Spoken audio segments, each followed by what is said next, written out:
I came in here a few hours ago and I called you the way I called you today because I wanted to give you the benefit of the doubt. Mm-hmm. But you and I both know you were at Jessica Lloyd's house, and I need to know why. The exchange you just watched may have appeared normal, but by this point, investigators had already believed 46-year-old Colonel Russell Williams was responsible for many serious crimes, and this interrogation would reveal how a seasoned gaslighter operates until evidence makes manipulation impossible. You and I both know they're going to find evidence that links you to these situations. Okay. You and I both know that the unknown offender is going to be matched to you, quite possibly before the evening's over. The man sitting in this interrogation room isn't someone you'd expect to see here. At the time of his arrest, David Russell Williams was a highly respected military commander, a decorated pilot entrusted with transporting world leaders and overseeing an entire Canadian Forces base. To the outside world, he represented discipline, control, and trust. But behind that image, investigators had uncovered something far darker. Over several years, a series of nighttime break-ins, assaults, and killings spread across Ontario, crimes that left no clear suspect and very little to explain how they were happening. By the time police brought Williams in for questioning, they weren't just trying to solve a crime, they were trying to understand how someone with everything to lose managed to hide in plain sight. Before the interrogation begins, it's important to understand who this case is really about. Jessica Lloyd was 27 years old. Marie-France Comeau was 37. One was a civilian with no connection to the suspect. The other served under his command. 2 women survived his earlier attacks. These 2 did not. So if we were to do a similar investigation in your background, is there anything you can think of that anybody may have misinterpreted, or anything in your history that somebody might say Russell Williams Absolutely. did this? No. Okay. Be very boring. What's that? It'll be very boring. All right, because essentially that's what I'm looking at. Is it? You seem like a very intelligent person, and I think you can see how a surprise like that would certainly set off some alarm bells in our investigation, right? Okay. So the next thing we need to cover off is, well, I'll just ask you this straight out. Given the types of crimes we're investigating, do you get much chance to watch television shows, CSI, things like that? I do watch, I prefer Law and Order, but I do watch CSI occasionally, yes. Okay. So you have an idea of, obviously, the forensic capabilities, things like that are out there. What would you be willing to give me today to help me move past you in this investigation? What do you need? Well, would you be willing to supply things like fingerprints, blood samples, Sure. things like that? Yeah. Okay. Footwear impressions? Yeah. Okay. All right. I think that's what we're gonna ask you to do. Okay. All right. Now we have a process we have to go through to do that. Okay. And for the blood sample, I don't take the blood sample. We have specially trained officers that are trained to do that. Okay. I'm going to step out and make sure they're still available. Can I assume you're going to be discreet?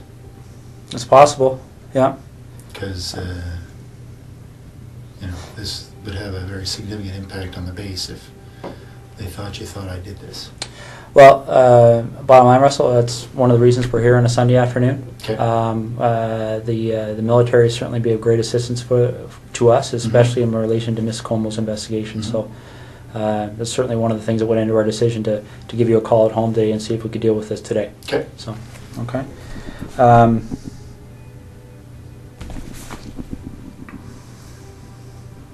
Because it's tough to undo the rumor mill once it gets started. The detective offered him something carefully chosen: discretion, not sympathy, not pressure, discretion. For most people, that sounds like a safe option. For a gaslighter, it sounds like control. And the suspect takes it because he thinks this is still a conversation he can manage. You talked about the idea that, I think hopefully you appreciate the fact of how we approached you here. Yeah, absolutely. And essentially, we have no issues with that. Okay. We talked recently about the whole idea of any unusual sex acts in your history. Mm-hmm. But another thing that can often happen in cases like this is that people become concerned about things like extramarital affairs, indiscretions along those lines. Is there any contact that you may have had with any of those 4 women that you may not want your wife to be aware of? Anything like that that we should know about to try and explain why, if your DNA is found, it would help us understand why it may be there? Absolutely not. You know, as we talk, you know, a little bit aspirate comes out of our mouth. Yeah, no, I understand. That contains our DNA, our bloods, or our skin cells contain our DNA, Yeah. and that's what I'm getting at. If you were ever in Lori's residence, quite possibly, quite innocently, your DNA could be in that residence. Has there ever been a time you've been in there? No. Okay. What about the other lady down the road on? I hadn't even heard that name, so no, I don't actually know who that was. Okay. Have you ever visited Marie France Como at her residence? No. Okay. All right. So you're quite positive there would be no reason why your DNA would be in any of those Absolutely. 3 locations. Okay. Did you know Jessica Lloyd even in passing for any reason? No, I didn't hear her name till it was on the news. He kept up his act and denied every allegation, but what he didn't realize was that the room was already shrinking. I told you when I came in here that I'm going to treat you with respect, and I've asked you to do the same for me. We talked about the whole idea of how we've approached you here, okay? The trying to be as discreet as possible, okay? But the problem is, Russell, is every time I walk out of this room, there's another issue that comes up, okay? And it's not issues that point away from you, it's issues that point at you, okay? And I want you to see what I mean, all right?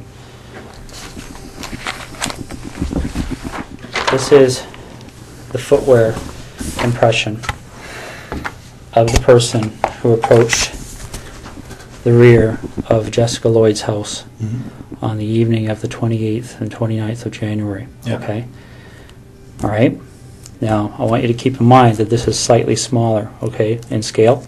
Okay? Okay. All right? That's not to scale. The footwear is actually bigger. Okay. If you look here on the ruler, you'll see that 1 inch is just slightly smaller than an actual inch. Okay. Okay? But this is the way it prints off on the computer. Yeah.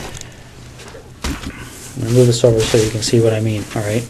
Because essentially when you're dealing with footwear impressions, we have a gentleman on the OPP who's basically world-renowned. His name is John Norman. And essentially with footwear impressions, you're in a situation where you're pretty much in the area of fingerprints, okay? And essentially what we're talking about here is, especially when you start adding in other pieces of information that support an investigative position. Yeah. Okay. This is a photocopy of the boot that you took off your foot Yeah. just a little while ago. Okay. Now, I'm not an expert in footwear impressions, so I rely on the experts. Footwear impressions are very much like fingerprint comparisons. Okay. You take a look at this print, and again, this is one print. This person walked through, there's several different prints to compare. So we're going to get features off of one print to compare, features off another print to compare. Yeah. These are identical.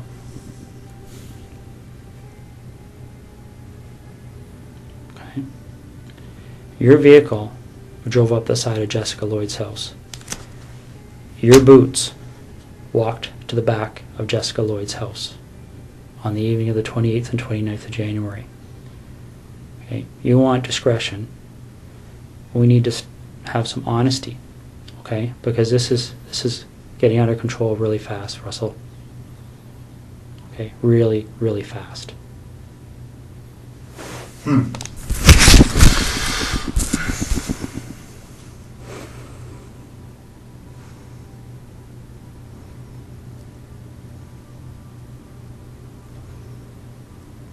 This is getting beyond my control. All right, I came in here a few hours ago and I called you the way I called you today because I wanted to give you the benefit of the doubt. But you and I both know you were at Jessica Lloyd's house, and I need to know why.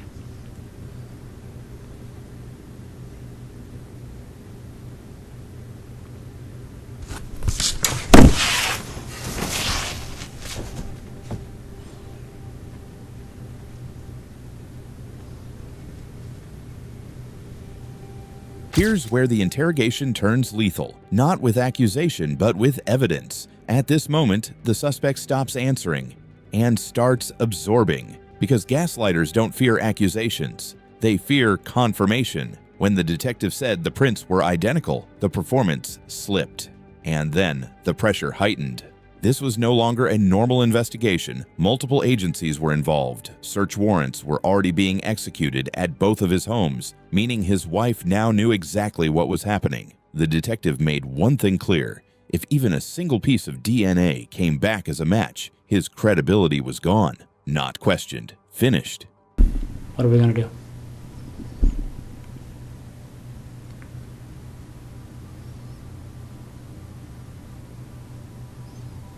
Russell, you know there's only one option. What other option is there? What's the option? Well, I don't think you want the cold-blooded psychopath option.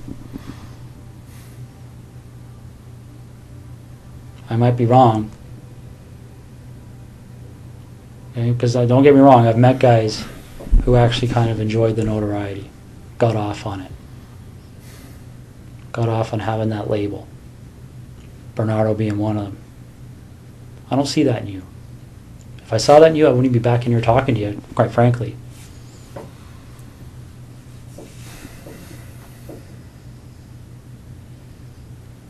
But maybe I'm wrong. Maybe you got me fooled. I don't know.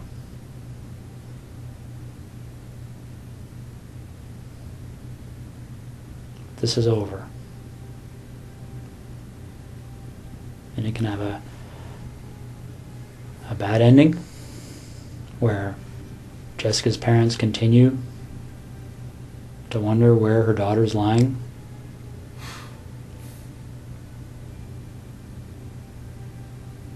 And I don't know. I mean, obviously there's a huge search still underway, and it'll continue. It'll continue until her body's found.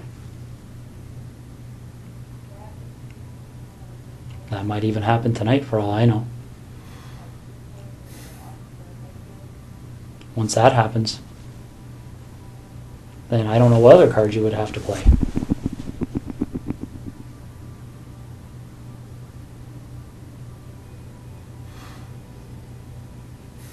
What are we going to do?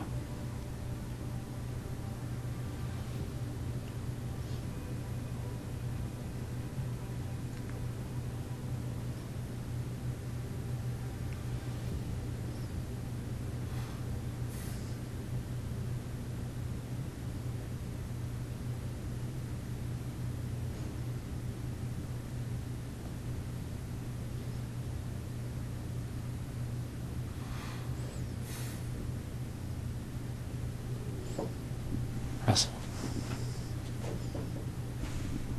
what are we going to do?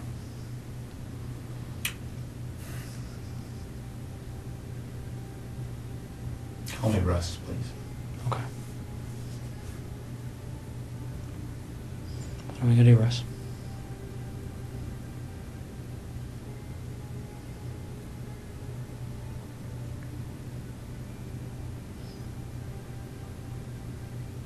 He didn't argue the evidence. He didn't deny the facts. He corrected the name. That's a man trying to salvage identity when innocence is gone. A final attempt to control how he's seen, even as the truth closes in. Watch his body language now. The pauses get longer, the answers shorter. Gaslighting collapses when there's no one left to confuse. And then comes the question that ends everything. Where is she? Is Jessica somewhere we can find her easily? Like, is this something where I can make a call and tell somebody to go to a location and they're going to find her, or is this something where we have to go and take a walk?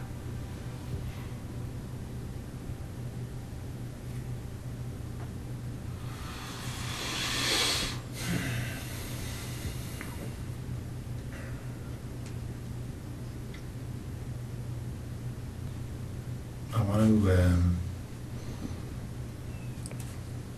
minimize the impact on my wife. So do I.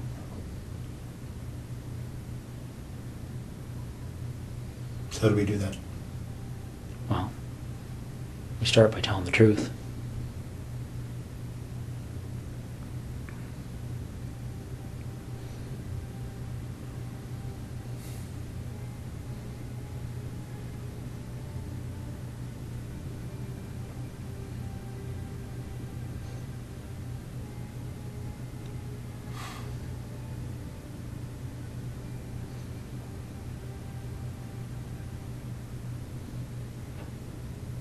Okay. Okay. So where is she?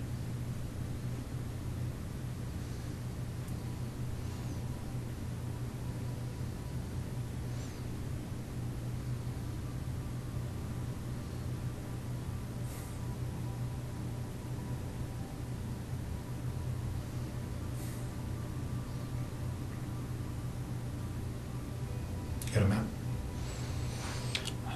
Is she close to where she lives? I've got maps of that general area. Asking if the detective had a map wasn't a surrender, it was a negotiation. He was no longer asking if he was caught. He was deciding how much to give. That's classic gaslighter damage control. But what followed was beyond his control. Why don't we start with Jessica? Okay. How does that start for you?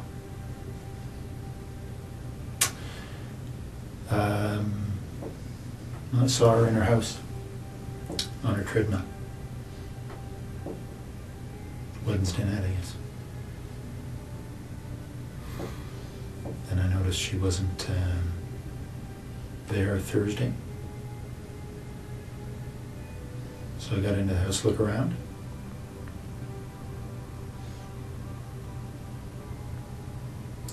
Then they left.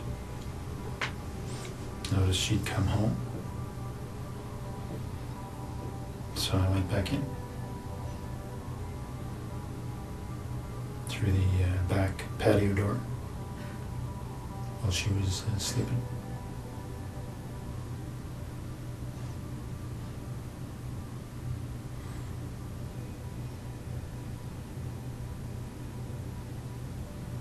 Okay. So I woke her up.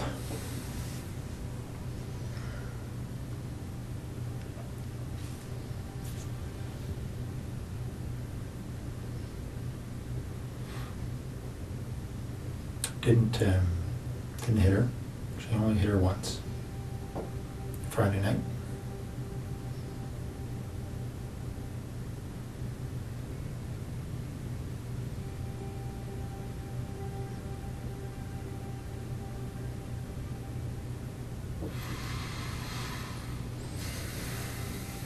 Okay.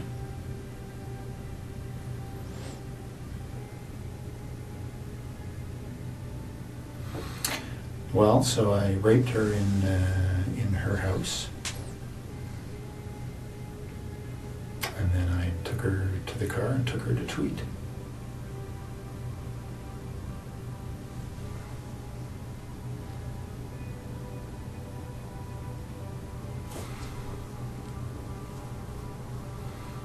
And spent the day in Tweed.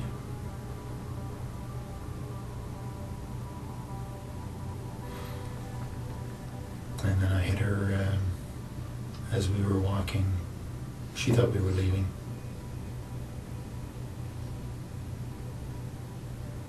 Hit her on the back of the head.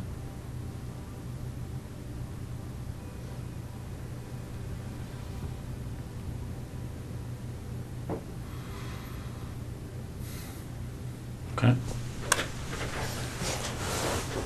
Anything in particular? Well, what did the hit on the back of the head do?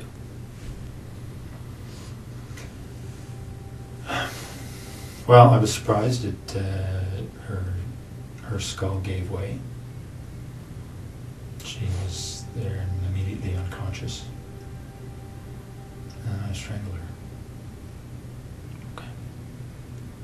What did you hit her with? Flashlight Okay.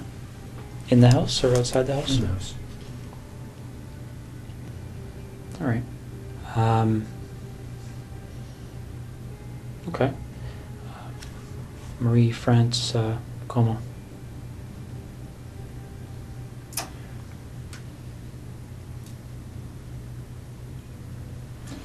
There was an open window in the basement of her house when she was away. I went in there a couple of nights before she came home. Looked around. I went went back in there late at night when she was at home. She was on the phone in her bedroom.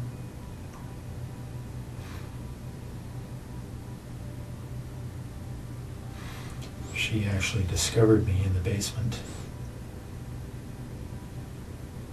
She was trying to get her cat to come upstairs, and the cat was in the basement, had seen me and was fixated on me in the corner.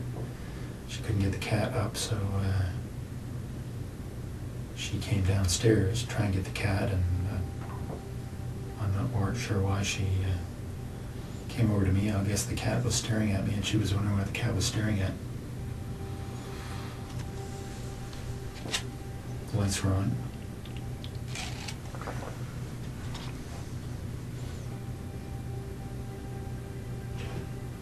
So when she spotted me, I had the same flashlight. I subdued her. Tied her up, brought her upstairs.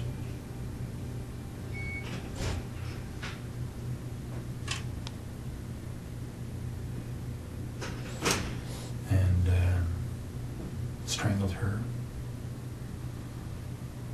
later in the morning. Well, more suffocated her. Right. Some tape.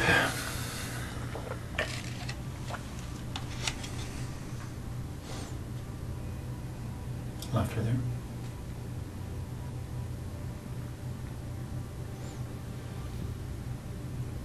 How did you subdue her? And when you say subdued her in the basement, what did you do? Well, I had the same flashlight, and you know, she saw me right away. So it was just I hit her a couple of times and around her head, try and knock her out. Didn't, but she was bleeding a little bit.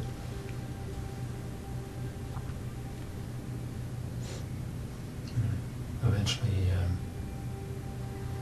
after a struggle, subdued her. What followed wasn't remorseful. It was procedural, not like someone reliving guilt, but like someone closing files. That emotional distance is the final red flag of a practiced manipulator. Why don't we talk about those two women? Mm-hmm. So the first one happened on the 16th, and I don't know why I can't recall their names, but the lady that was lived closer to you. No, Lori was closer to me. Okay. So the first one, Mm-hmm. I had just spotted her from our boat, actually. I got into the house while she was asleep. Noticed that she was alone.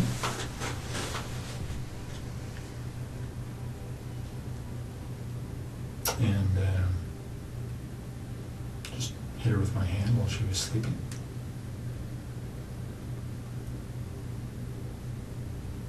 Subdued her. Mostly just my weight on top of her.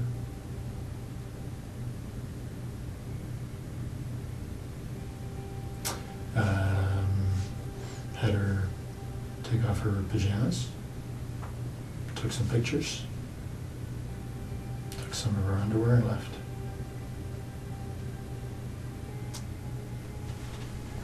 And the other woman? Same kind of deal. Went in through the back of the house. She was sleeping in her, not in her bedroom, but in her, in front of the TV. Very much the same story.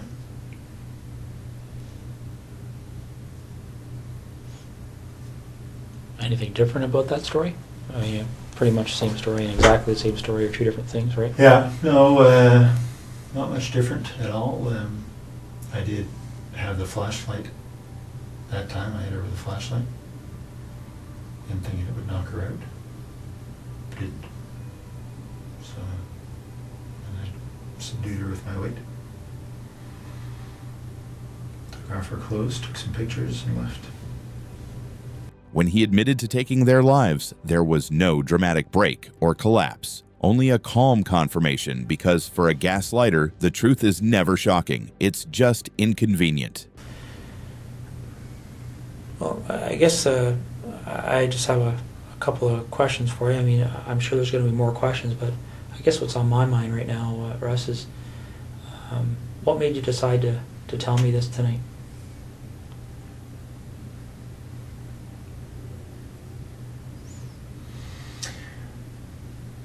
Mostly to make my wife's life easier.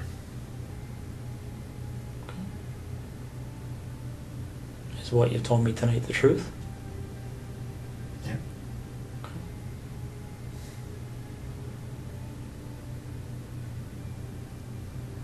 How do you feel about what you've done? Like what?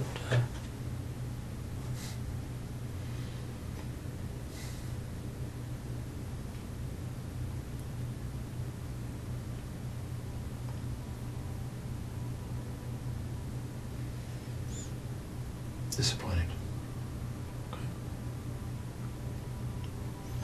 Let me ask you this: if this didn't come to the point it's at right now, if for whatever reason you didn't end up on our radar, so to speak, do you think it would have happened again?